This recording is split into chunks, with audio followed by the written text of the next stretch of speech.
Did you know that 200 years ago, coastal towns along the southeastern edge of the United States literally used seashells to build their houses and buildings? Yep, you heard that right, folks. Seashells. And while it might sound a little fishy at first, it was actually a pretty scientific process, and many of the remains of these old houses and buildings are still standing today. And I actually had the chance to stumble across some of these old ruins while I was walking around Edisto Island this past weekend, a tiny island town about an hour south of Charleston, South Carolina. So let's take a look up close as I explain what exactly this construction method was and where it came from.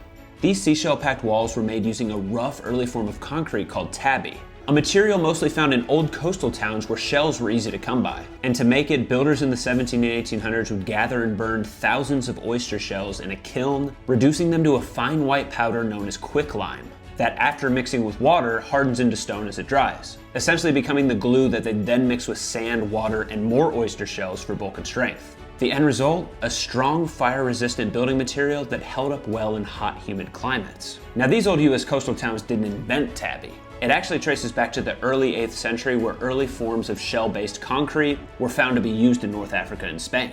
And it was actually the Spanish colonists that brought this technique to the Americas in the late 1500s and early 1600s, where it then began showing up in what's now the southeastern coast of the United States, particularly in Florida, Georgia, and the Carolinas, where oyster shells were everywhere. And what's wild is, if you walk around Edisto or other coastal towns today, you can still see the old oyster shells literally baked into the walls. Little white fragments frozen in time. Reminders of a simpler time when builders didn't have concrete trucks or rebar, just ingenuity, fire, and whatever the ocean could offer. And 200 years later, a lot of those walls are still standing.